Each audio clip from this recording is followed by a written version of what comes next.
Tonight, we have Danny Minahan from Integrative Biology, which is the new name for... it was zoology. Zoology. I think it changed a year ago or so. Or as we pronounced it when I was a kid, zoology. It's grown on me a bit. I mean, they do encompass a lot of the biology on campus, so it's integrated. That's all I can do. Just... You want me to explain that? Why is Danny here? Danny is here because Deb Minahan is here. And Deb gave me a call in December of 2013, and she works at Mendota Elementary School. Sometimes my brain doesn't work. Is that all right? If I can't get the word out, I will slow down. She was teaching 5th grade, and then she switched over to 3rd grade. So she called me up and said, I hear you come and work with schools. And I said, not usually. But if you want to invite me, I will come. And since then, I've been coming about 2 or 3 times a month to Mendota School to work with 1st or 5th graders, and then our 3rd graders. And first with only her class, and now in the last 2 years with Molly Anderson and Janice Bartolow's classes. It's one of the great things to get to work with kids year after year after year. And I thank you for inviting me. And look at the great stuff that came out of this. Yay! Danny, where are you from originally? Denver, Colorado area. Where'd you go to high school? Green Mountain High School. Suburb of Denver. Where did you go to undergrad? Oh, a few different places. Colorado Mountain College, Western State College, and finished at Seaboard. Can you turn your little microphone on? Oh, yeah. Let me get up and test it. Okay. Hello. Down for old ears. Okay. You How we want doing? me to slow down? Slow down. How's the volume on this? That's pretty good. All right, great. But you're going to have to slow down. Yes, I can Imagine slow you're down. from like Madison. The Wisconsin way. Slow and steady. I don't know. Get the job done. Okay. And then when did you come to Madison? Oh, boy. 2013 in May. Isn't that amazing how that worked? Because Yeah. your wife gave me a It's phone. kind of weird. Yeah. Yeah. The Okay. timing is odd. And you're getting a PhD in integrative? Integrative biology, yeah. And when will you be bees. done? Spring.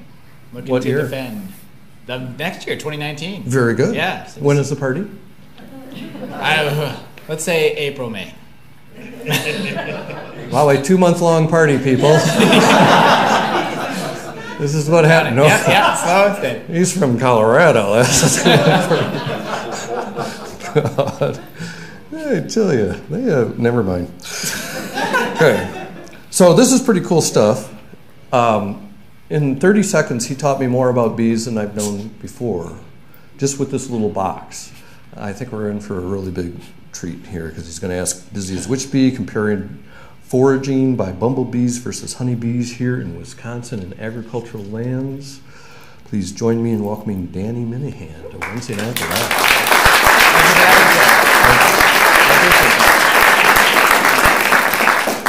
All right, well, that was an amazing intro from Tom. Great guy, I love this. So yeah, I think that was a great start too. I think one of my goals today is address maybe some of the misconceptions folks have about bees perhaps, and also just introduce you a little bit about what bees do, the diversity of bees that are out there, and then end with some actual data, looking at some data that I got with honeybees and bumblebees, and we'll talk about that as we go. So, all right, cool. So first off, lighten the mood a little bit. What kind of bee can't be understood? You can shout out when I ask questions too. Bumblebee. A bumblebee, yeah, nice, well done. What do you call a wasp? Do you want to be?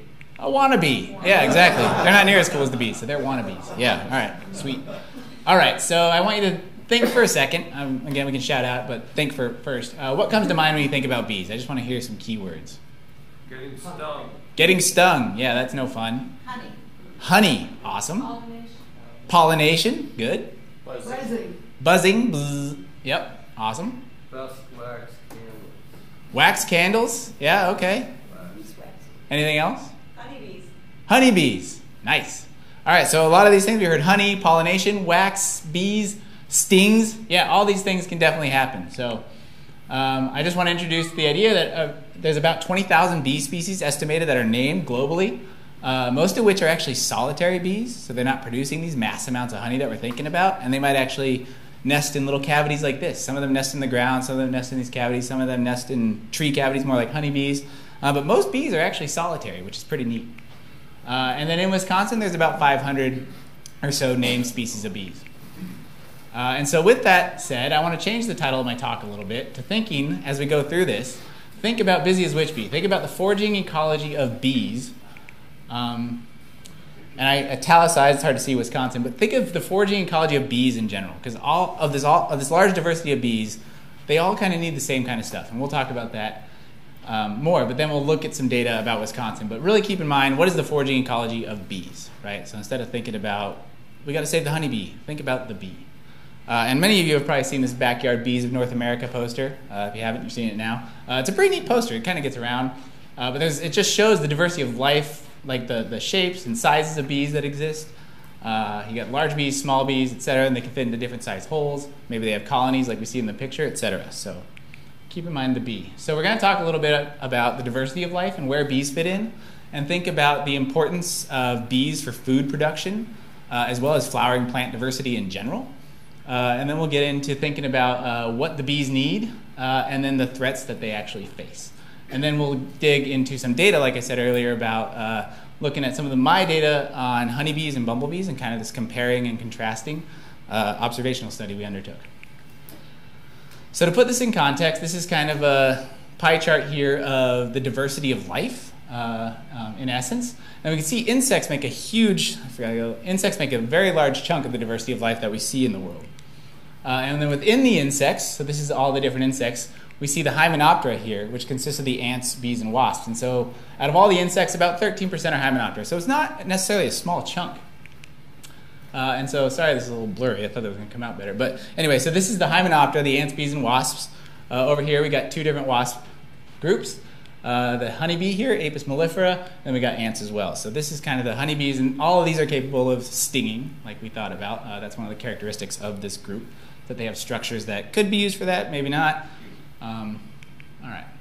So what about the bees? Let's take a look at some pictures first of some bee diversity. And I just got these pictures that are coming up the other day, which is pretty neat, from the museum collections here in entomology that Craig Brabant took.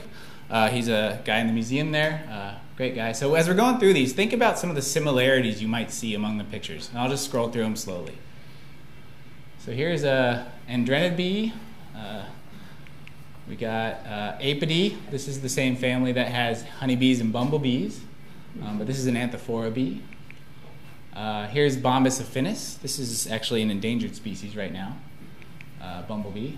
Halictids, these are the sweat bees, right? So if there's something flying around you, you might think it's a fly, but it could very well be a sweat bee trying to get sweat off you. Very diverse group. This is one of the leafcutter bees, which you'll see more details on that in a little bit. Another leafcutter bee. Another leafcutter bee, this is Osmia. These are ground nesters. So what are some similarities that you saw in those pictures? Anything come up? That's exactly what I was looking for. Fantastic. Yes, they all kind of got these little hair-like structures on them, right? And so bees, they have this relationship with flowering plants, right? And so this is a honeybee. I'm not totally sure what that's on exactly.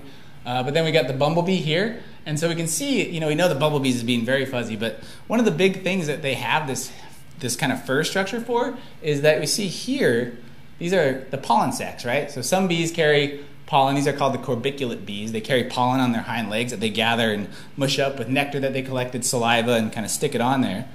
And then there's other bees here. This is the leafcutter bee, as you can see, cutting a leaf. That's a solitary nester that would actually nest in some cavities like these. It would lay eggs kind of sequentially in there and use the leaves to line them. And you can see, instead of carrying it on the hind legs, they would actually carry pollen. They got a lot of the hair-like structures here on the abdomen. This is a scopal. So we got the scopa, and then we got the corbiculate bees. And then this is one of those sweat bees again. And then the Osmia species, they tend to nest in the ground. And then we got this, this is an interesting one, the Nomadinae. You see that they don't have so much hair, if you can tell. It's kind of hard to see, but they don't actually, I'm not sure the exact reason for that, but these are actually parasitic bees. in that they will enter a hive of some other bee species and actually just steal their resources and raise their young in that hive instead. And so perhaps, I don't know, maybe that's one of the reasons why there may not be as many hairs, and they don't need those structures. So there's actually all the resources they need in the hive that they're stealing. So the life histories, the life patterns that we see of these bees are actually pretty diverse and interesting. And then here's another picture of a hairless bee that's also a parasite. Not hairless, but, oops, whoa. Anyway, yeah, this is another parasitic bee, which has a lot less hairs than some of the other ones we looked at, so awesome.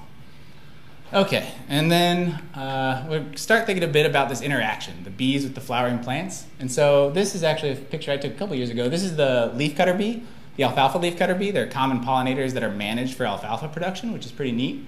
And this one's actually pink because we put dust on it to follow it. You know, we kind of follow it through alfalfa patches, and they're smaller than, you know, honeybees and bumblebees. And so we want to add this coloration to them so that we can follow them through. And this is a female. Those are the ones we care about because they're out there gathering resources and really moving among the plants. And then the green eyes here, this is a male. They like to bask in the sun, eat pollen, you know, be lazy as males do, I guess. Yeah, so this is two different leafcutter bees. I just love this picture, interacting with the flower. So let's think a little bit about this bee-flower interaction. So think for a second, why do flowering plants need bees? Pollination, what does that mean? Sex life of plants. Sex life of plants, that's exactly right. Yep. So you got to move, you know, the male reproductive unit, the pollen grain, to the female, right? And so bees are really good at this.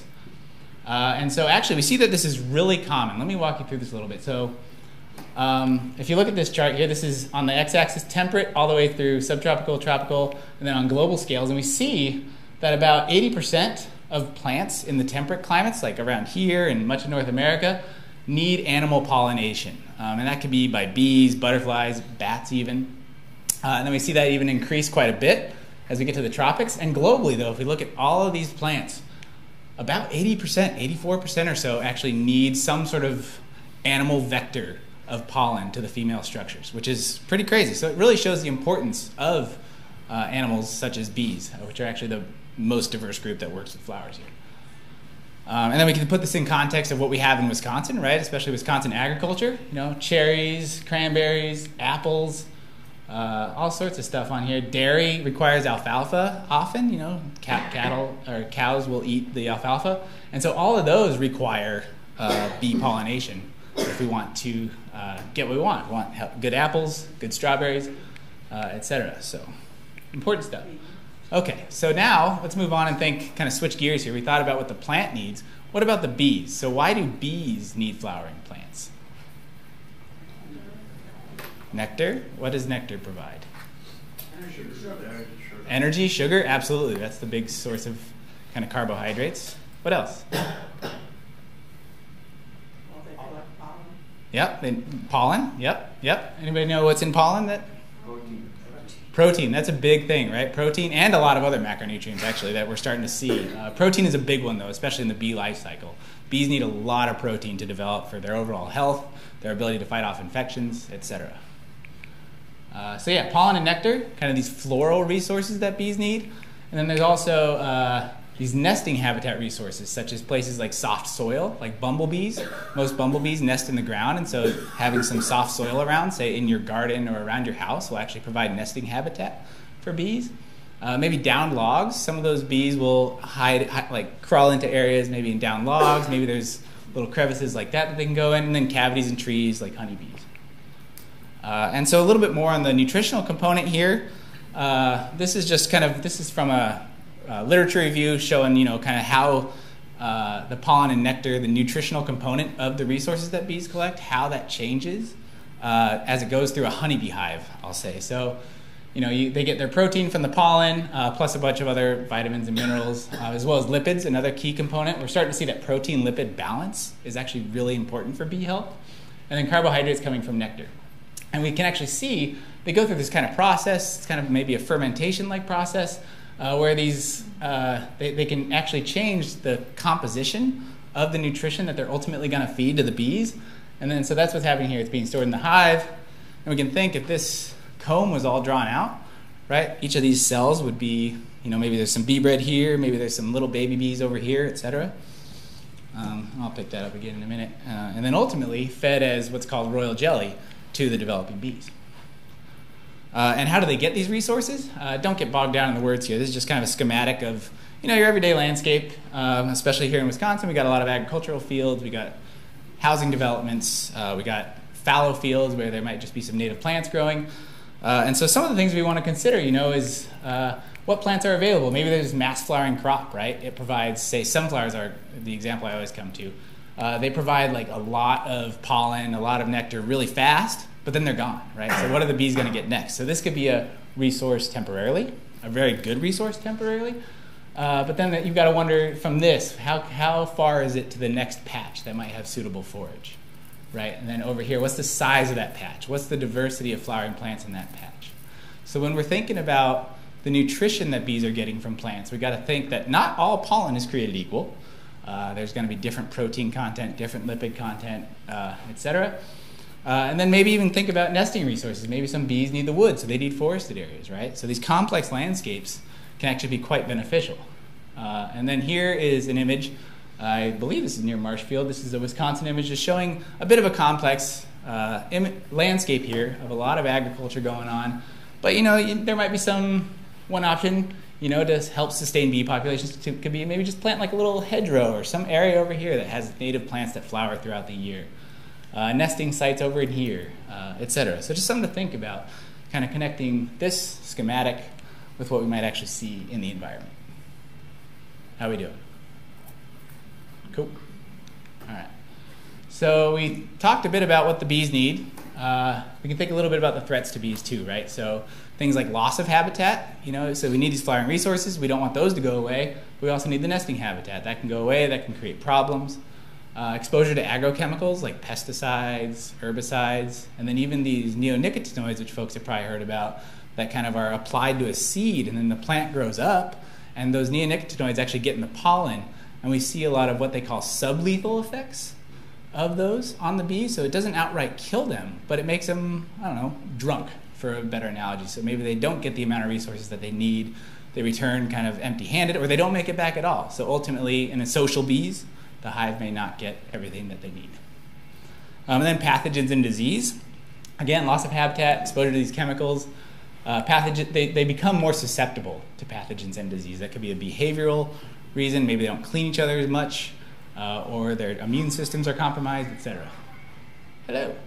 And then climate change, of course, is actually resulting in challenges for bees, especially sensitive bees that really have a unique niche that's actually changing the area, the kind of broad geographic area which they can inhabit. So, for example, Bombus affinis, this is the rusty patch bumblebee that we've seen, is actually officially on the endangered species list. And so if you see this bee, it's kind of hard to, I could have put a better picture. It's got a little orange patch here, but if you see it, it's good to report to the Xerxes Society, which I think I put some up at the end. But here's an example of their range contraction, right? They used to be all the way around this whole darker colored area, and now they're only found very sparsely in this kind of light gray area. So we're seeing a large contraction here. And you do see them sometimes, but they are becoming more and more uncommon. And again, this is Bombus affinis. Bumblebees are a pretty broad group. There's quite a few species of bees, and some are doing great. Like the bees that I was doing my research on, which we'll talk about, the Bombus impatiens, common eastern bumblebee, they are actually doing great. So it's going to be, it changes depending on what the needs of the bees are, and so really studying a lot of these different bees will help us understand what is driving these declines. And so some of the consequences of these declines are actually things like declines in apple production. This is in China. They're hand pollinating their apples, and this has actually significantly decreased the amount of apples that are produced because of the cost associated with paying folks to actually do this work. Or also thinking about, traveling with honeybees to the almond orchards in, say, California, where there's not much else going on besides the almond pollination. That's a very quick bloom, and they want to maximize their production, so they're going to bring in a bunch of honeybees. I believe this was from 2012, it's about $295 million in just transportation costs and getting the bees there. So it's a costly endeavor if we're not actually supporting our pollinator, our bee communities. So that's kind of a reminder to really think about save the bee, right? And I'll point out here too that honeybees we can get a lot of them, right? A bumblebee colony might be like 50 bees, 100 bees, maybe a couple hundred. Honeybee colony could be like 30,000, 100,000. A lot of bees. So they get the job done, but on a per bee basis, they tend to not be as good. No pun intended with the bee is good, but all right, great. So moving forward a little bit, I think we're doing good on time. Excellent. Thinking about the foraging ecology of bees. So we're going to dig in a little bit more closely with getting into the data that we've collected. And so we're going to be focusing on bumblebees. This is actually Bombus aracomus. This is not the one I was looking at, but it's a great picture on bee balm, which is a great nectar source for bees. And Bombus aracomus is if you see some giant bee out foraging, that's this bee. They're pretty neat. And they're very skittish, too. If you get up close to watch them, they'll just buzz off. And then honeybees, obviously, very dense colonies. We got some guard bees out here. Check out the scene. There's going to be foragers coming back. Yeah. Cool. So thinking about foraging, it's important to think about what kind of the lifestyle of the bees, how they're going to go about collecting what they need, etc. And so bees are what we call central place foragers. And by central place foraging, we mean that they have this central nest. So in this schematic, which is actually using radar to track a bumblebee, this is the hive right here, right? So track multiple bumblebees. You can track the movement going out. So they got to go out, depart the nest, locate some resource over here, over there, wherever it might be, and then gather those resources and then return back. So it's a potentially costly endeavor, right? They got to go out there into the environment. They're facing threats like predation, maybe not finding resources, running out of energy, things like that. But they got to go out and get them. So they got these strategies, right? And that's what we want to investigate a little bit to gather these resources in an efficient way that they're bringing up back energy to grow the colony, especially in the social context. I know I'm talking a lot about the social context here because it's easy to think about bees as very social and having complex groups. But even the solitary bees, they got to go out, gather the resources, provision the brood for the young. So there's multiple bees in that scenario as well. And so again, don't bog down on this figure too much, but optimal foraging theory, I really figured I'd throw that in there, is just this idea for animals, that they have these strategies that allow them to gather the resources that they need and bring back more energy, consume more energy than they're expending to gather those. And so two of the big things you think about are like the travel time. How far is it? How much energy do I have to spend to get to a given location? And then how much time do I spend searching or actually gathering those resources at, say, a patch of flowers, right? And so we can see here, under this theory, if it's a very short, if you're not traveling very far, the amount of, and this is the load that you would need to collect to forage optimally. We can see if you got a short distance, you're going to hit this kind of mark here where the searching time, and say short distance, and then you don't spend a lot of time gathering resources. You don't need to get as much. You can actually maybe go back out again, and that's all good. But then maybe if you have a longer time, you got to go further. You got to spend more time searching, maybe more time in the patch. You're actually going to end up at this point. You're going to have to get a larger load. So maybe, depending on the size of the hive, all these different variables can come into play that you might think about would contribute to some sort of strategies that allow them to forage optimally, knowing that they're central place foragers. So let's take a look at some of these. Who's heard of the waggle dance of honeybees? Yeah, it's pretty neat. Yeah, so the waggle dance is pretty cool because it communicates the distance and direction to a resource, so they can actually get these groups of bees. Like bees can actually pick and choose which one they want to go to, and you can actually recruit groups of bees to specific locations in the landscape. And as far as we know, honeybees are the only ones that have this kind of communication. And so how that's done in a general sense, I'll do my best to explain this, is you can imagine this comb here. This is sitting up like so, right? In the hive, the bees got gravity, and we can say up. That's the direction of the sun in the environment. And depending on the angle with which the bee is dancing off of that vertical line is going to be the angle that you're going to go out and towards the resource. And depending on how long the run is, so this bee is going to, I'm going to show you one in a minute. It's going to run around, and it's going to go the waggle. Here, when it does that, depending on how long that is, that's going to indicate how far. So it shows distance and direction. And we can kind of put this a little bit more detail. Another little schematic, we can say there's this food source over here, and this is going to change throughout the day, right? So they got to account for that as well. So say at this time during the day, maybe it's the morning, something like that. Here's the hive, right? There's the sun, so we would say this would be the top, as we see here, up. the sun is here, and they say there's a resource 20 degrees away from the sun. So the bees are going to see 20 degrees off from the vertical, go out, exit the hive, find the sun, go 20 degrees to the left here, find the food. As the sun goes through the sky that day, it'll get bigger and bigger, but they might still be recruiting to the same patch. So it's pretty neat, and it's actually, I mean, there's definitely some, it's not an exact science, but they can definitely, it recruits bees to patches, which is pretty neat. And so ultimately they use this skill as the prevailing hypothesis, as far as I understand, is actually this came about as a way to select new nesting sites. And so this is actually a honeybee swarm. One of my experimental hives, I showed up to work one day and saw them on the grape leaves, getting ready to go. And I wasn't very happy because I just put a bunch of RFID tags on them.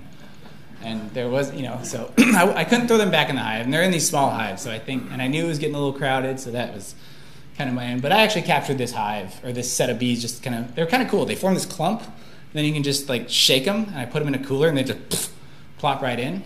And they generally tend to have like a queen in the middle. They're going to fly off like that and go find a new site. And so the Waggle Dance facilitates that, but it also facilitates gathering of resources. So that's pretty neat. And so I apologize, this is going to be a little bit blurry, but it's the best video I could find that I had of the Waggle Dance, so I'll try and point it to you. All right, so this bee here is going to be running around. Waggle Dance. He's going to go back around. Waggle Dance. Right? So it's kind of like behind the hive is where it's saying to go. Pretty cool. Yeah, so they're pretty fun. I had great intentions of analyzing these, but that's a lot of work, and I also had a lot of other work. And, you know, at the PhD, you're just kind of, you got all sorts of ideas that you want to try out, and especially when you only have a short field season, like in a place like Wisconsin, it's you get as much data as you can that you might actually use. You know, so but there's a lot of information. I hope you can tell that there's a lot of information encoded in this, and there's tons of studies out there that actually use this to figure out, you know, when there may be seasonal foraging challenges or how different landscapes, how bees respond to different landscapes. So it's a very informative tool to look at how honeybees in particular, but perhaps bees in general might respond. And so sticking with this idea of honeybees, just to kind of emphasize how this all works a little bit, because honeybees, they're a model system for talking about bees, especially in social behavior and psychology, all this kind of stuff. So they're broken up into different castes. Right, and so we have the forager caste here. In this case, we got the foragers coming back with pollen for the protein and the lipids. We got some foragers coming back with water, right, maybe to cool down the hive, and then nectar for some carbohydrates, and to make this bee bread. So the foragers will enter the hive, right, then they'll pass off these resources to the nurse bees. And so, honeybees have this very distinct caste, right, and then there's also one queen in this hive. So there's foragers, nurses, and then brood developing, and then drones as well. And bumblebees, they tend to have they definitely have a caste structure. There's like one reproductive in the hive, then a bunch of workers.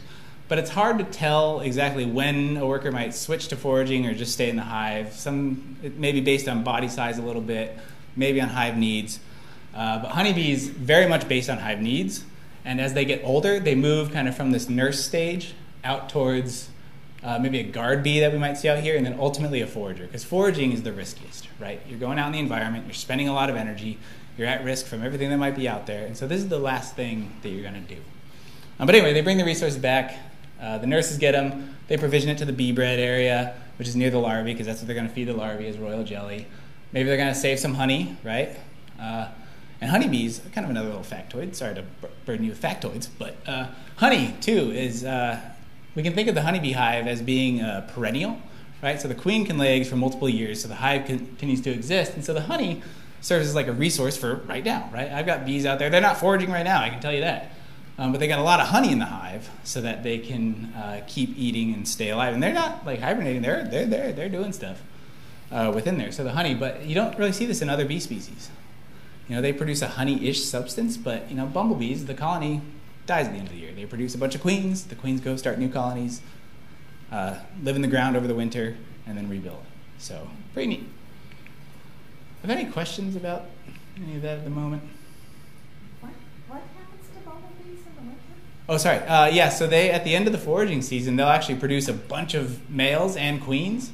And then the queens will head out, find a male, mate with a male, find a new nesting site, and then hibernate for the winter. And then in the next season, they will they'll go out and start foraging when there's flowers, and then lay some eggs because they've already mated the past fall, right? And then they'll start laying eggs, and once the workers come out, the queen will just reproduce. And then we'll die at the end of that season.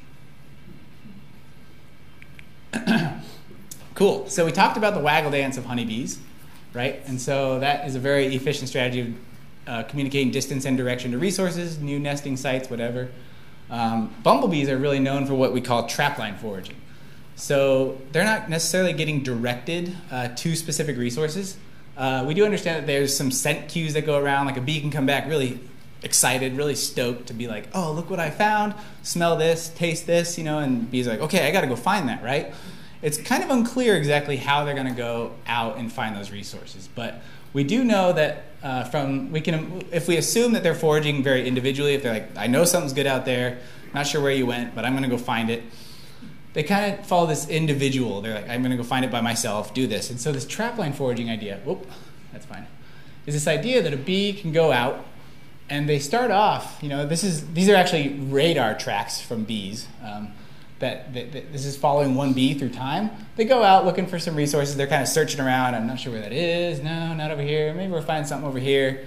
And then maybe they go out later in the day or maybe the next day. They know that they found something over here, so they can make this little circuit, right? But then as they keep foraging, they ultimately make these big lines where all of these are profitable patches, right? So they've gone out, they surveyed the landscape, they figured it out, and now that they know where the resources are, they can go use those. And oftentimes you'll see, you don't see it in this one so much, but sometimes you'll see little areas where they kind of pop off.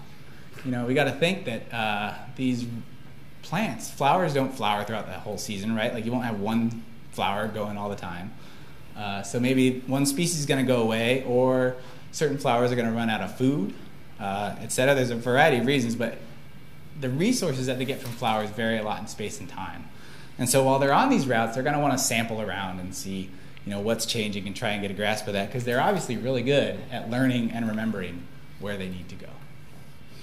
So honeybees have the waggle dance. Bumblebees have this idea of trapline foraging. Yeah? You referenced radar as how you follow the bees. How exactly does that work? Mm-hmm. You think radar was that precise or too small? Yeah, perfect. So yeah, so this is actually, I should have specified this. In England and some researchers as well in Europe, they've got this system, I believe it's based in England, at least when I last talked to the folks. They can track one bee at a time using radar, and this is the little tag that the bee has to wear. And so it can follow this bee. Yeah, little tag might be an understatement. So we actually hosted one of the researchers here, Lars Chitka, a few years ago. And he was mentioning that, either a lot of the bees can't do it, so you make an exit that's big enough, and then the bees will just kind of plop. But then if they can, they can. Either they're going to take to it or they're not. And so you can follow one bee at a time. Does that help clear things up? Okay, yeah, it's pretty crazy. But that's the objective now, is how can we look at a whole colony, right? With these bees walking around with these little antennas. Yeah, so I mentioned the radar, and this is what we're looking at here. Yeah? Can they get back into the colony with that on? Yep, so they make a special entrance. Yeah, I'm not sure of the exact details of that. I couldn't find a picture of it, but yeah, they make a special entrance for them to come in and out. So it's kind of great, kind of like with which I'll show you the one I was using with RFID when we get to my data to track the movement in and out of the hive. We can't track where they go like this does, but we can see when they leave and come back. But yeah, the radar stuff is really neat. And I think maybe we'll be going more towards GPS perhaps. I don't know, but that's also a task. How you get a GPS unit to be on a bee and stay on. But anyway, yeah, there's lots of ways to go about that. People want to know what's going on. There's people will survey.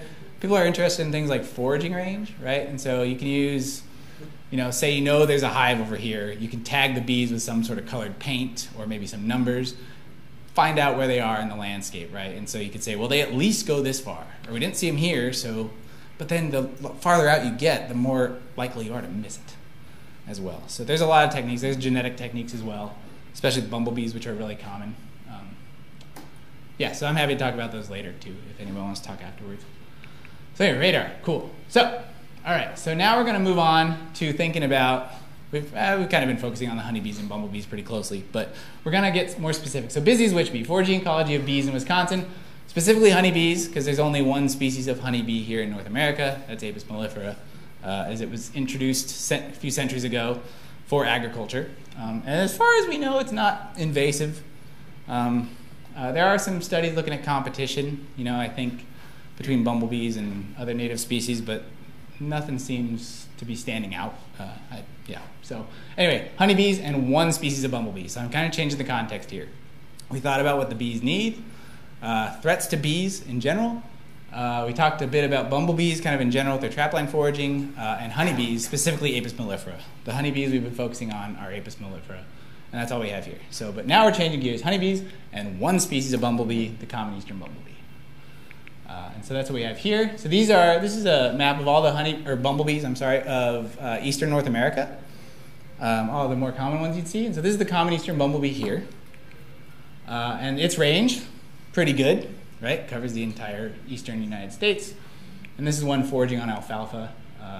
You might notice a lot of alfalfa pictures. That's what the lab I'm in focuses on, is gene flow by bees in alfalfa. But yeah, so you can see that they're doing pretty good. As far as we know, there's not many declining populations or anything like that, but they cover the whole eastern half of the United States.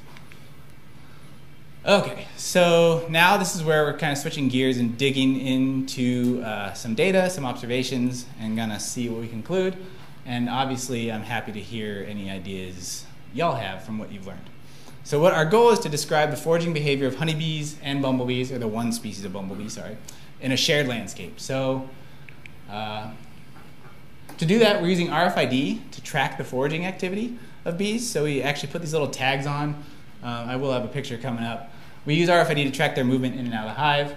And then we look at, so that gives us a sense of how often they leave, how far they're going. And then we can actually collect their pollen samples as well and weigh them, see how much pollen they're bringing back, see what the identity of that pollen is, etc. And so to look at the foraging activity, I'm going to show you some data that we looked at, because once you get all this data, you're just tracking. So you put these tags on these bees, right? We were doing, I think, 20 bumblebees for like 5. Let me see if I can just summarize it. So it was like 20 bumblebees at 3 different hives, so 20, 20, 20. Each of those hives was done 5 times throughout the summer of 2016, right? And with the honeybees, it was the same pattern, but with 70. And obviously, with a larger honeybee hive, I would love to tag more, but time and money. The tags aren't free. Yeah. How do you actually install the tags on these bees? I mean, you have, with a large animal, you put up a sleeve, you put it around its neck, and then sure. you go. But yeah, you capture them in these little vials. So we wanted to make sure we had foragers. So any bee that was coming back with pollen, we would kind of trap them when they're coming back, just in like a little vial like so. And then we put them in a cooler with ice. And honeybees, in like 2 minutes, stop moving. And then you dump them out, and then a little drop of super glue, and it's quite easy. Yeah. Yeah. And the bumblebees, though, sometimes they can take like 30 minutes because they can actually heat themselves up, which is pretty neat. They can actually disconnect their wings from the muscles in their thorax and just vibrate the muscles. And so they, when they're really fighting, like, I don't want to freeze. And how many times do you get stung? I started putting on a bee suit after like the second day. Well, generally a happy honeybee hive will kind of leave you alone. The bumblebees, though, the individual bumblebees tend to get very mad. Like, not all of them will, but then they'll remember you too. It seems it's kind of crazy. Like, you'll show up the next day, and then one bee will fly out and like turn around, and then you'll see me running. There's houses there. I'll show you the fields. There's houses nearby. I gotta imagine what they thought, especially when I was there on a Saturday just running around. But yeah, so I started putting on a bee suit. I'll have a picture of that too. So yeah, because I've been stung too many times. I don't like it anymore. I didn't like it to begin with. So okay. Anyway, we looked at the duration of the duration of time that individual foragers spend on a foraging bout. So with these tags, they got unique numbers on them. We can actually see what time they leave and what time they come back for individual bees. So how long was that bee gone? How many times did it leave? Again, I'm showing you the data for 24 hours. What was the total time? So we can say, the amount of time they spent on each foraging bout, and then how many times did they go on a foraging bout will give us the total time spent foraging. And then also, we wanted to look at the amount of pollen being brought back to the hive on each foraging bout. And so this is actually our study site. This is, who's heard of the West Madison Agricultural Research Station? Nice, awesome. Who's been there? Horticulture Day? Cool. All right, it's a great place. I've spent a lot of time there. So this is actually where it is. So here's the station right here. So I had one honeybee and bumblebee hive here, and they were about 60 to 100 yards apart or so. So one hive here of each, one hive here of each, one hive here of each. And these circles are just delineating the half a kilometer distance, which, yeah, I didn't really do much with that. But anyway, this kind of shows where all of the hives are located. So we have 3 replicates in this shared landscape, right? So we can think, bees are allowed to forage. That if they can find what they need, they'll stay right by. But if there's not a whole lot here, they'll actually go out further. So we call this the same landscape but 3 different sites. And then here's me, my trusty assistant, Alexandra Coy, that summer. She was awesome. She's like, you should have a picture taken of you doing this. I was like, no, but I'm glad I have it now. So this was the green site here.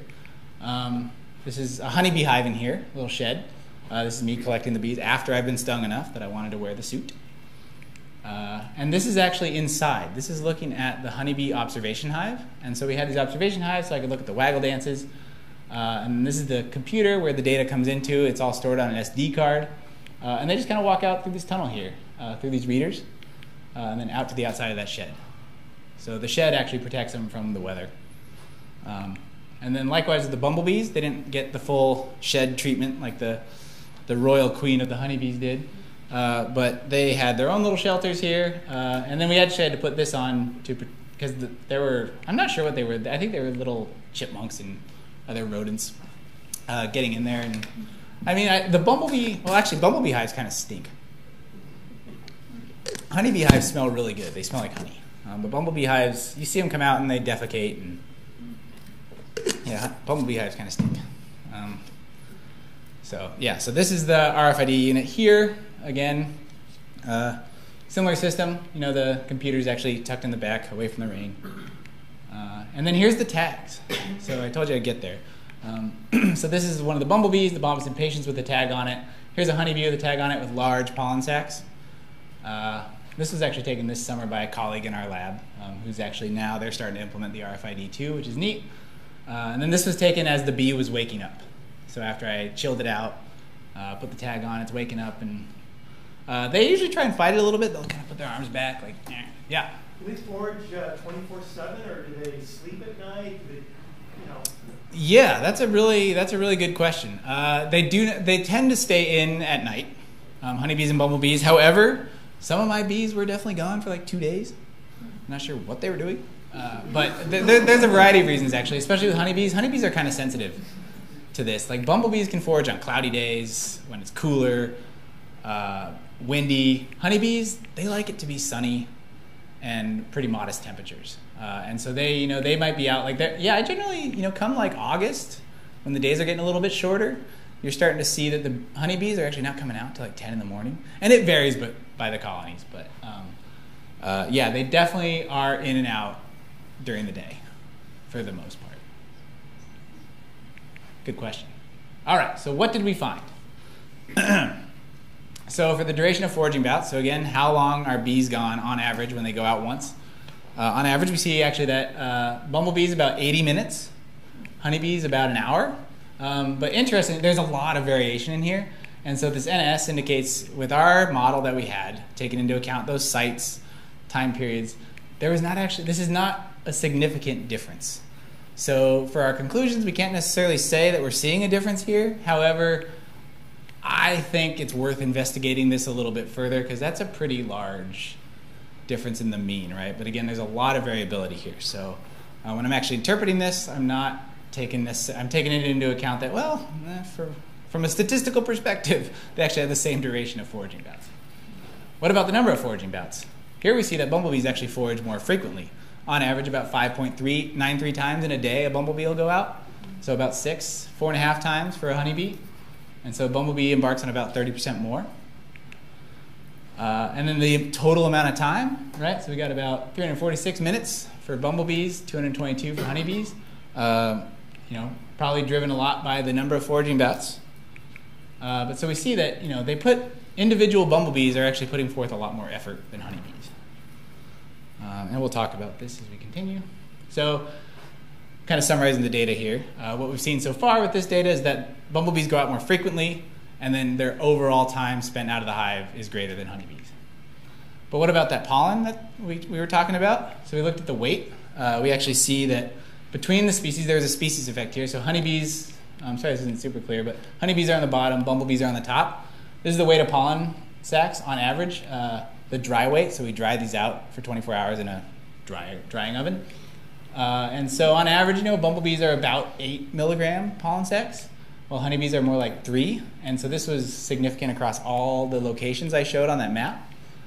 So bumblebees are collecting more pollen during this time that they're out, presumably about the same time, but I think more. And then period, this is actually through time. There should be a 1, 2, 3, 4, 5, 6. Well, there's no 6. 5 periods throughout the summer. So what we see is that this is the summary. So there was no species difference. However, there was an effect of time. And so for both honeybees and bumblebees, what we see is that the dry weight of pollen, the amount of pollen that they're bringing back, is way lower here in the middle of the summer, which I believe this coincides pretty much through all of July and August. So they're collecting, they're able to come back on an individual foraging bout with a lot of pollen early in the season and a lot of pollen later in the season, but not so much in the middle. There's a few hypotheses we're developing for why this might be, but we're not totally sure. But one of those, we're going to go into that. Oh yeah, all right. Yeah. So anyway, this could be related to the lifestyle of the bees a little bit, maybe. Especially with bumblebees, we can think, later in the season they're producing queens, so they got to feed a lot of protein and nutrients to these other bees. Honeybees, not totally sure why that would be the case, because they're trying to stock up for honey towards the end of the year. But anyway, maybe some foraging challenges. It's harder to find. We'll talk about that. So the conclusions from this data so far, we see that individual bumblebees put forth more effort than honeybees to gather resources, based on the amount of time that they're gone in total, the number of foraging bouts they go on, as well as the amount of pollen that they're collecting. They're collecting more pollen, going out more frequently. And then perhaps bumblebee strategies may allow for more efficient gathering of pollen resources. Considering that the difference in time on an individual foraging bout was not significant, we can't really say that there is necessarily something there. And so assuming that there's no difference, but they still collect larger pollen sources, they might be better at gathering that pollen than honeybees. And then also honeybees and bumblebees have the smaller pollen loads in July and August. Perhaps the middle of the summer may be a challenging time for pollen collection. And so this study by Cuvian et al., they do a lot of the honeybee dance research, and this is where this data came from. They analyzed honeybee dances. And what they see here is this left pane is in the summer over 2 different years, and then autumn in the middle, spring in the far right.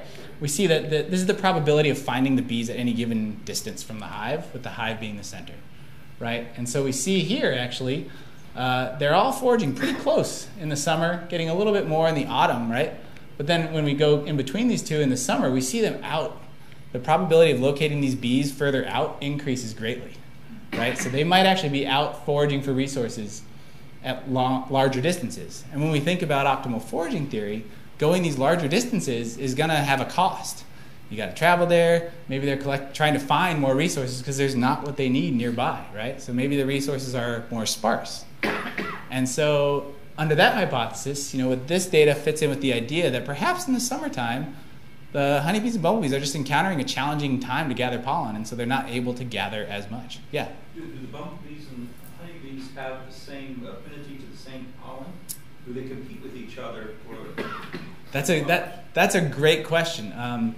So there's they're both generalists, and so they collect pollen and nectar from a diversity of plants, and so they will overlap. And there's actually some research that shows too that in apple orchards, they've seen that when you've got honeybees in there, when you add bumblebees to the apple orchard, that actually makes the honeybees move more frequently. So there could be some sort of competition going on there. And we actually are going to look very shortly here at the data that we have looked at so far and the types of pollen that each of them are collecting. So that's a really good question. So what types of resources are they returning with? So we'll look at the honeybee first. This is a little pie chart of different resources.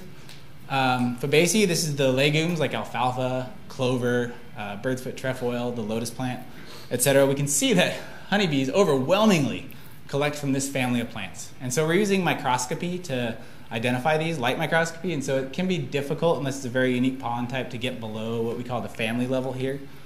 So these are the legumes. The mustard plants, like Arabidopsis, the brassica here, they collect a little bit of that. Asters, right? Things like this plant, there's also black-eyed Susan. Asters are very, and keep in mind too, for these generalist pollinators, Fabaceae, very diverse group. Asteraceae, also very diverse. And also, butterflies are pollinators too. This one's out nectaring. And then we see Apiaceae, this is the carrots, right? So the carrot plants, the white umbels on there. I couldn't fit the picture on here, sorry about that. But carrot plants, and then wild parsnip, that stuff that'll burn you. So they collect a decent amount of that pollen, which is interesting. And then some unknown samples that we really can identify, and then Iridaceae. Okay, so remember this. So the key thing here I want you to take away is just remember this dominance of Fabaceae, right? And remember the fact, this is how I think of it anyway, that the honeybees are being directed to resources, right? By other foragers. So you're recruiting these cohorts out to collect. So they could be going to the same place. We don't really know, because Fabaceae, like clover, alfalfa, lotus, that stuff's all over the place. So they could be getting it in different locations. We don't know.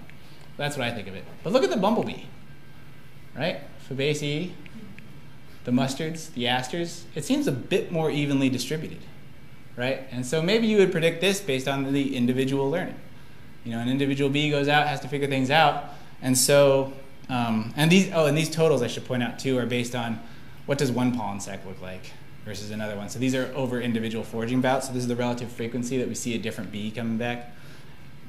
And most of the time, too, these bees are coming back with one type of pollen, especially the honeybees. I actually don't have the data in here to show that, but especially the honeybees, like they're coming back with one type of pollen that we can identify under the microscope. Bumblebees, often with one type of pollen, but sometimes an individual bee from a single foraging bout will come back with 2 or 3. Not very common, but do you have a question? While they're foraging, do they consume anything that gives them energy? Nectar. Mm-hmm.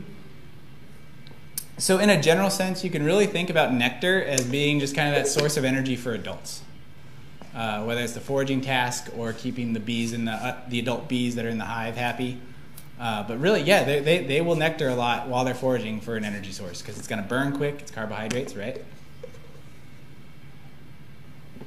And yeah, really, I mean, it's these adult bees pretty much only eat nectar for the most part. The developing larvae and very young adults are the ones that require pollen. You know, I think like a honeybee, for example, will emerge as an adult from the larval stage. They'll emerge as an adult and only eat pollen for the next few days. And then they'll pretty much be done eating pollen and they'll work their way through the casts and just keep drinking nectar. Because especially these social bees, they really have that hive mentality, you know. It's all about the hive, the superorganism, right?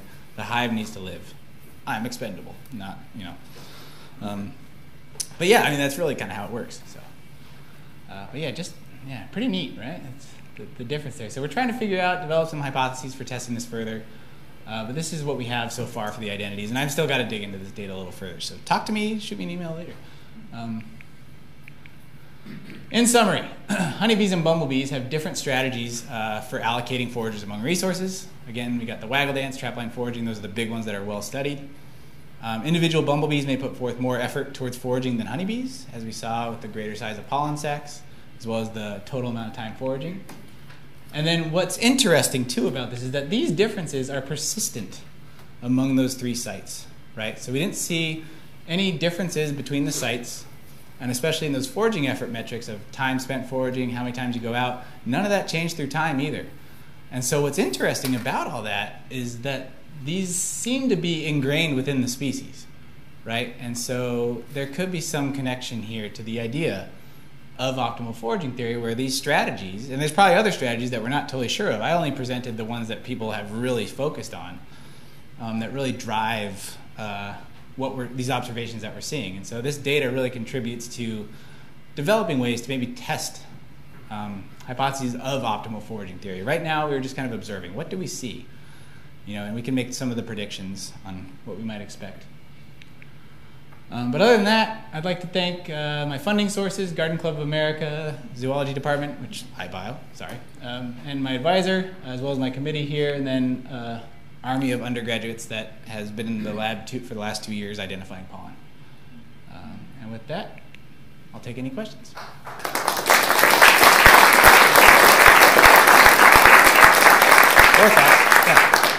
You said the bumblebees tend to bring back more load, but aren't they just bigger? Sure, that could very well explain that. That's the simplest explanation.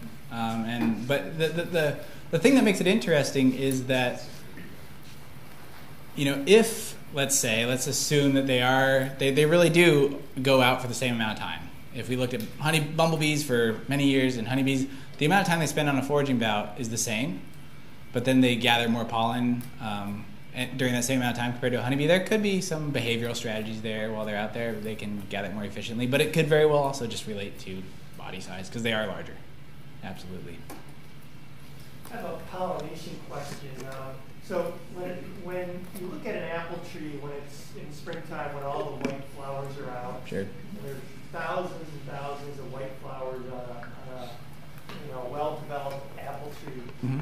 Has each one of those flowers, has each one been individually pollinated, or when a bee pollinates a flower, does it pollinate the whole stick or the branch or the limb? Or yeah, that's so. If it produces an apple, pollen landed on that stigma, the receptive part, the female receptive part of the flower, and did get pollinated. If it produced an apple, but not all those flowers will get visited. No, and that's kind of your goal, though, as a apple grower, is to maximize how many of those get pollinated. And so when I mentioned earlier about you add bumblebees to an orchard, it causes the honeybees to move around more. Moving around is good because also apples need pollen from another tree, right? They produce the best apples when pollen comes in from another tree. They might actually only be able to produce apples if it's from another tree. Like they won't.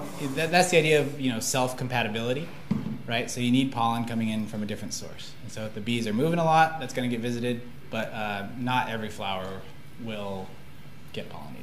And especially honeybees too. Another thing is they like to what we call nectar rob. They'll just go on the side of the flower and steal nectar from the nectary down under. While bumblebees and other solitary bees will jump on the flower and get pollen all over them. So there's a lot of factors that would indicate whether a flower is actually pollinated successfully. Yeah? So the similarities between your three sites maybe could be because they're fairly homogeneous and they're all in the same basic locale, Mm-hmm. right? Versus if you had sites in the different corners of Bay Colony or something with completely different vegetation. Totally. That's a great point to bring up. So it's one thing we do have data on is what resources are available in that specific location at different times of year. I haven't gotten through all that yet. But yeah, you're absolutely right. And that's where this idea, I really think this study is best approached from the sense of it's in a shared landscape and we have 3 replicates. Right? Because they can use their landscape pretty well, right? I mean, bees can forage up to 6-10 kilometers, but they rarely do that, right? Like if the resources are there, the bees will stay within 100 feet, something like that. But yeah, I really like to look at this as kind of 3 replicates within a study site. Yeah. Oh, last question. Yep. So out of the 20,000 species of honeybees, how many actually make honey? Or of bees. Of bees, sorry. Yeah. Honeybees are really the only ones. So there's only one species? Yeah, there could be some other honeybees if someone else around here is certain on that. I'm not totally sure. But Apis mellifera is the bee species that is used for gathering honey. So the ones in Europe and the ones in America are the same? Well, Apis mellifera is actually, they're cosmopolitan. They're originally from Eastern Europe and into Asia, but they've been exported out around the world for agriculture. And they've formed, here, I generally like to think if I see a honeybee around, I imagine there's probably somebody's managing a hive somewhere, but they live in feral colonies all over the place too. So, but yeah, they're the only, they're large too, and it's even stingless bees. I've heard that we have a postdoc in our lab from Brazil who used to work with stingless bees. They don't even produce that much honey. I mean, they do a little bit and you can collect it, but nothing like honeybees do that we know of. Yeah. Oh yeah, here we go. What's given there's a codependency between the plants, the flowering plants, and bees. Sure. What is the understanding about the coevolutionary process associated with between flowers and bees. Yeah, that's neat. There is, if you build like, you know, a phylogeny or a chain, like the diversification of a lineage of, say, bees and flowers through time, you can actually see, if you look at the time period, I believe, I'm not going to get into my geology, but if you look at the time period where we understand flowering plants to have become really speciose, like a lot of different species came about, that actually coincides really well with a lot of the lineages, a lot of the groups of bees that we see happening around the same time. So it's really a tit for tat, right? The bees would not be what they are without flowering plants, and flowering plants would not be what they are without the bees. So there's a close relationship there. Yeah. The image that you had of the Waggle Dance is where one bee is transmitting information. Sure. How many of the bees surrounding that bee actually pick up the information? Yeah, so maybe let's see if we can go back to that. Quite a few. So the bees are actually walking around, kind of sampling different, kind of looking at the dances of other bees, and they're sharing food too. Like the bees will be like spitting out the nectar, or the pollen, or whatever. And so the bees are making decisions on how they should go about it. So this is further back than I thought. But I kind of want to show you because it actually is illustrated quite well. How far back do I have to go? No, almost there. There we go. Okay. So if we see around here, all these bees are kind of following this other bee very closely. They're watching, tasting a little bit, and they're going to decide. They'll probably see a few different dances and find out. And yeah, I believe, you know, I remember hearing some, like, most of the dancing bees actually don't recruit. They try and recruit, but bees find something better. So they're kind of competing, like, but ultimately, you know, it's the superorganism. They want to find the best resources. They're like, look what I found. And you can imagine, these are probably scout bees too, that are like, I found this resource. I was out looking, I found this, go here. Then the other workers are saying, no, I saw this other talk over here. They're saying go over here. I like that one better. So. Yeah. So they look at individual bees to look at the social network of the beehive, especially when you're looking at this, is which ones are more social, and which ones are sharing, which ones are not sharing? Can you repeat that? I'm not. Are they looking at the social network of the bees? So you're talking about some share their information and some don't. Can they identify each bee and then look at that social network? Sure. Yeah. You're talking about the honeybees here? Yeah. Yeah. So that is part of the social network, if I'm understanding this correctly. As a researcher, can you identify the individual bees and look at their social network? Yes, you can. Yes, you can. There's a lot you can do. Like a lot of times people will tag the bees with unique colors and numbers, which I mentioned before, and you can actually track how frequently a bee, might go out and forage, how, when it comes back, how frequently it actually recruits other foragers. And you can actually relate that to the quality of the dance. There's a lot of literature out on that, actually. Yeah, it's pretty neat. And I wanted to dig into that myself, too, but it's another dissertation, perhaps. Yeah. Yeah. I have two questions. Sure. One is regarding the tagging you use. Mm-hmm. You said you take a vial of some material, liquid or something. Yep, just a plastic vial. Oh, sorry. Plastic vial containing what? Mm-hmm. Vial of... Oh, a vial? Oh, so I put the bees in like a plastic container, right? And then I just take super glue from the grocery store for $1. I was wondering whether the same concept can be used to inject some plant-based material to tag it, glue it, so that in case the bee has got some disease, maybe you can go in and take care of the disease of the bee. Ah. Or, and the second question I have is, in the United States, I believe Connecticut is the largest producer of honey. Sure. And in the North America, Canada is the highest producer. Mm-hmm. Is it because I saw your map of the United States, the highest density of honeybees is located on the East Coast, and Connecticut being on the East Coast, and the honeybee density being high, maybe there is more avenue for foraging, and so maybe Connecticut is an ideal candidate. And same thing with Canada. Their season is much milder than what you can expect in the continental United States. Sure. So maybe that's the reason Canada is the highest producer. In addition, Canada is the highest producer of mustard seeds. Sure. Ah. So, and you mentioned about foraging and the pie chart. Sure. So I don't know whether there is any correlation. So my questions are two. When can we fight the disease by a method similar to tagging? Mm-hmm. If you monitor a bee that doesn't seem to move properly or not active, and then come up with some technique. Yeah, that definitely sounds interesting. To address the point that you were talking about of different, where it might be most productive, of getting the honey that you need. Like you're saying, like with mustard seeds and developing, maybe you get these mass crops, that the bees are being able to collect pollen from. But also you have, the longer the season, as long as there's resources available, that could be good too. So it really depends on where the money's invested. As far as using something like the tagging technique to rid of disease, are you thinking about ridding individual bees of disease, or like a bee can go back in and like spread some medicine? You can. I was wondering if you tag a group of bees and they enter the colony, and since there is interaction in the network of several bees trying to interact and gather their food from one to the other, sure, and all that, probably a day will come when you can tag not just one bee, but if a colony maybe 10% of the bees. Mm-hmm, mm-hmm. And if that's the case, you can imagine if each bee interacts with, say, 30 bees. Sure. And so you have got a tremendous amount of healthy colony of bees. Mm-hmm.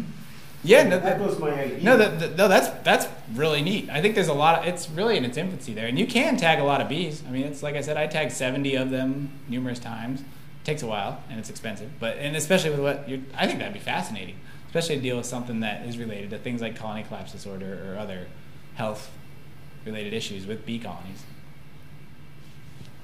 Have you tried crossing your forage data with meteorologic data? If it's true that the bumblebees are more robust, sure, are they collecting more just because they're more able to go out earlier when it's cooler or later when it's cooler? I have not looked.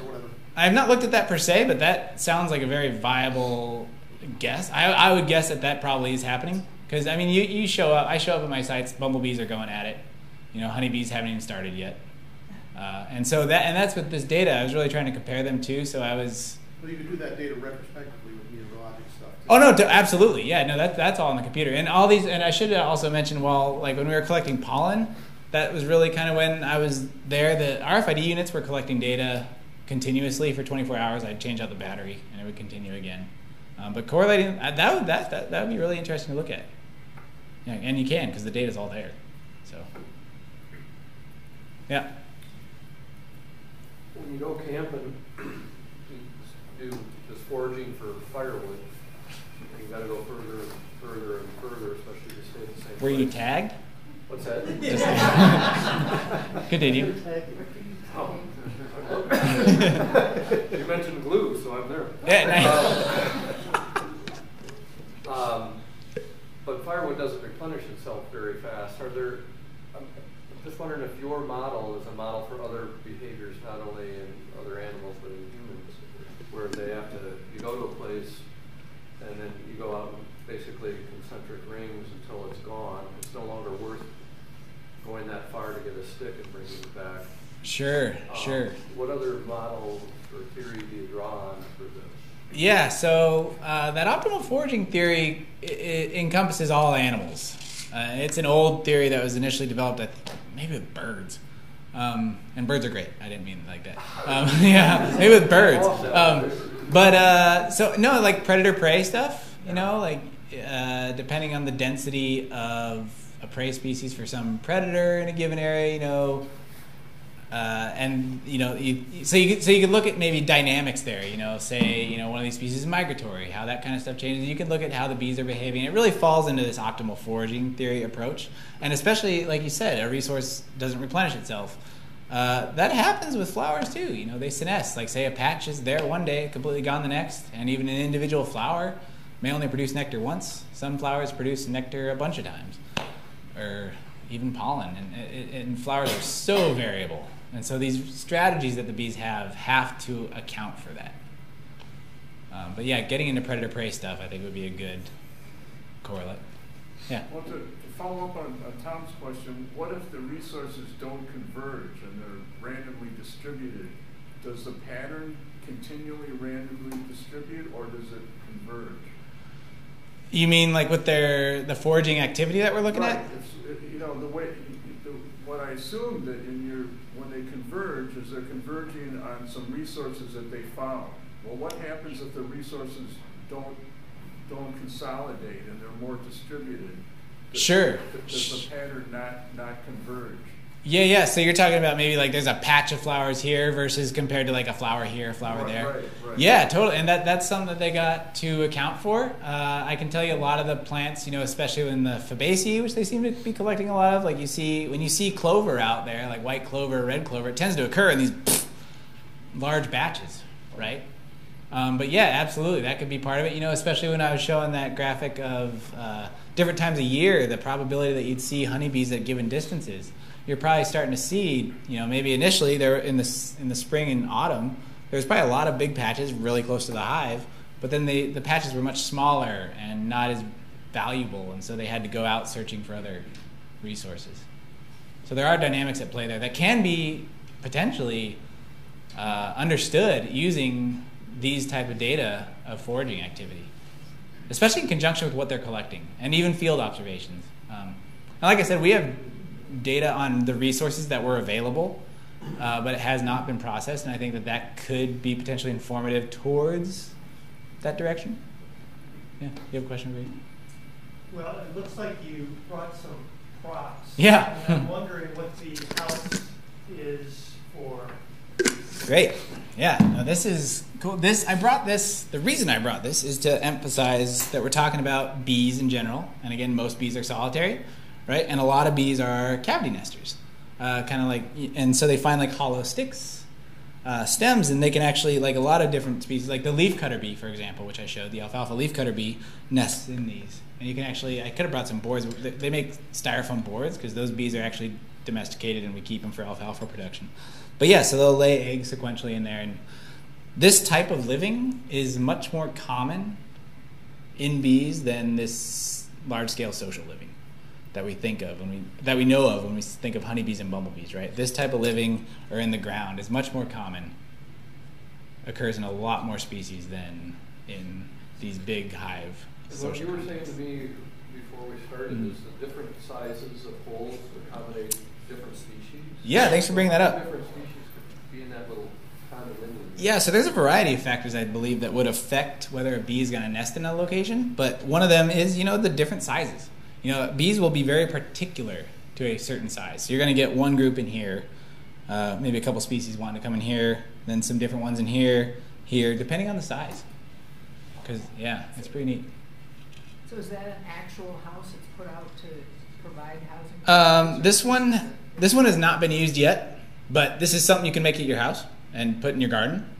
And I think the idea of having soft soil in your garden would facilitate maybe bumblebees coming and other ground-dwelling bees. And then also, you can go buy material to just kind of build these different areas. And some years you might get nothing. Some years you might get a whole abundance of these solitary bees, and they won't sting, nothing like that. But you're supporting these diverse bee communities, which are great because honestly, the reason that we really want to keep honeybees around is for honey.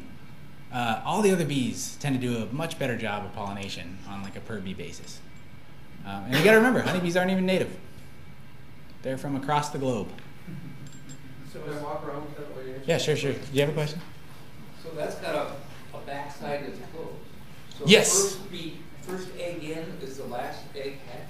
Yep. And so there's a structure to that. If I have this correct, oh boy, I can't remember. But yeah, they'll like the alfalfa leafcutter bees will lay them sequentially based on the sex that they're looking for. And so if I remember correctly, the females are laid in the back, males are laid in the front, males emerge, and the females emerge, and then they mate. And they have control over that because this is another little bee factoid, which some of y'all might know, is that they have this system of reproduction called haplodiploid. If the female's egg is fertilized, it's a female. If it goes unfertilized, she can still lay it, it's just a male. It's a male. Pretty neat, yeah. Do the bumblebees and the honeybees actually mechanically collect pollen in the same way, or do their bodies allow them to do it differently? That's a really good question. I would imagine there are some similarities that they could like pull it off their front legs and pack it on. I've seen that with both of them packing it in. But some flowers, for example, like tomato flowers or solanaceous flowers, cannot be pollinated. Like they pretty much require bumblebees for the most part to be pollinated because bumblebees can vibrate their bodies, and that's required to get the pollen out. But once the pollen is out, from my observations, I've seen they kind of just grab it and pack it on, but I'm sure there's other strategies I have not noticed. It's a good question. I have a question having to do with bees or wasps around your house. Sure. For some reason, wasps and bees are attracted to my house and tend to want to start building hives. Mm-hmm. You know, either under the eaves or somewhere within the gutter system, and some of the venting in my roof. And I've tried various things to discourage them from that. Mm-hmm. I've sprayed the hives with when I notice that they're starting to build a hive, I try to spray it with water with the hose. But sure. As soon as it dries out, they're right back at it. Yeah. Obviously, you can kill them with the chemicals, but I sort of hate doing that. It's not Is there ideal. a way to discourage them or to get them to go away? Or Yeah, so my first thought on that is if it's wasps, yeah. This past summer, it was wasps. Yeah. So let me take that back a little bit too. So all right, wasps at your house. My kind of rule with them is if they are somewhere that I'm going to be walking by them a lot, I don't necessarily want them there. And you can remove them.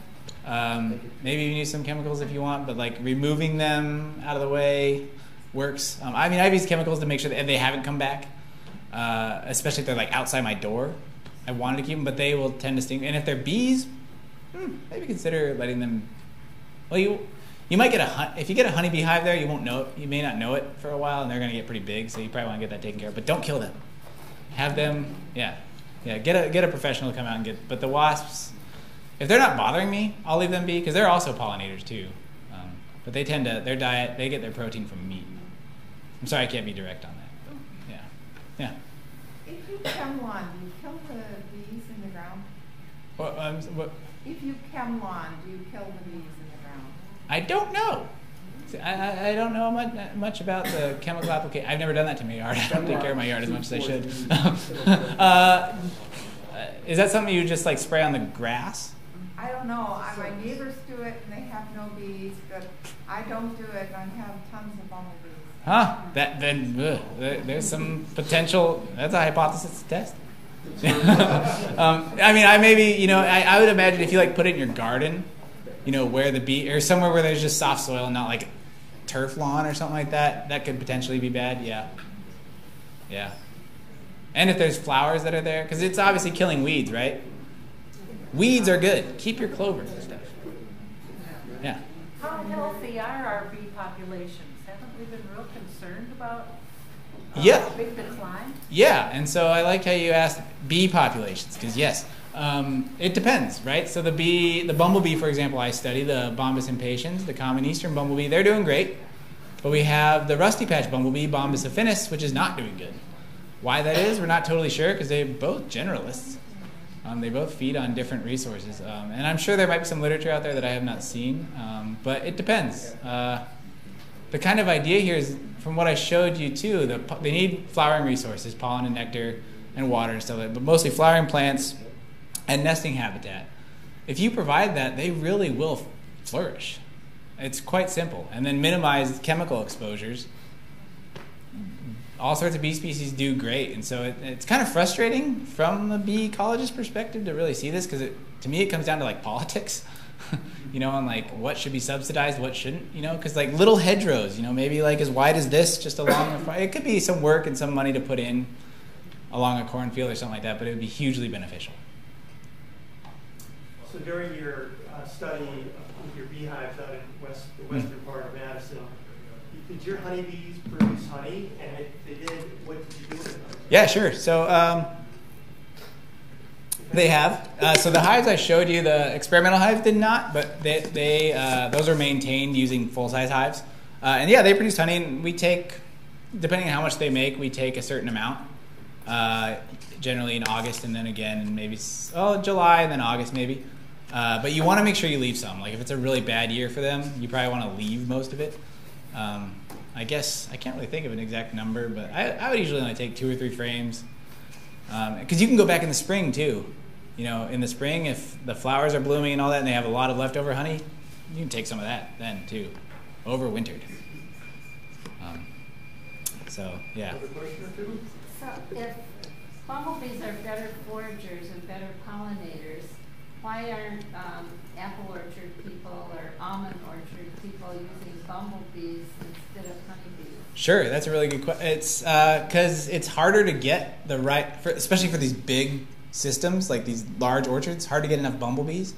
But the idea, though, would be that, you know, especially because these exist in environments that tend to not have much else around it, right? And so you're not going to have many native bees either around there. So, because the apple bloom is really short, and if that's all there is, you're going to have to bring in these honeybees for the apple bloom, which happens a lot. Same with almonds too.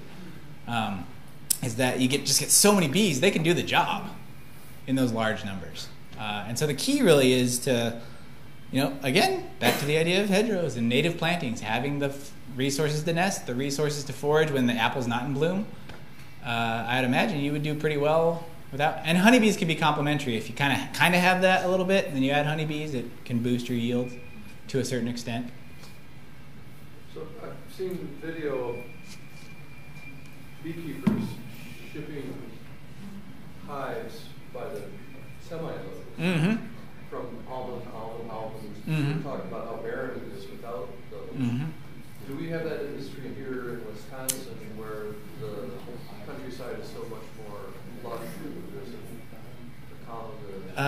To an extent. I'm not totally sure if it's somebody else might know that, if it's the large trucks we see, but I know the cranberry bogs, kind of cranberry country in Wisconsin, like bees are brought in, you know, like the farmers there will rent honeybees. And there's actually, the Graton lab on campus has done a lot of research in the cranberry system as well. And that's kind of where they've shown actually, you know, depending on how many nesting resources are available and what your native population looks like, you can actually supplement that with honeybees. But that only goes to a certain extent. If you have a healthy population, the honeybees aren't going to add anything actually. So, yeah. One more? One more. You had a slide that says, if you think of a bee, what do you think of? Sure. And you said, and there was an answer to sting. Yeah.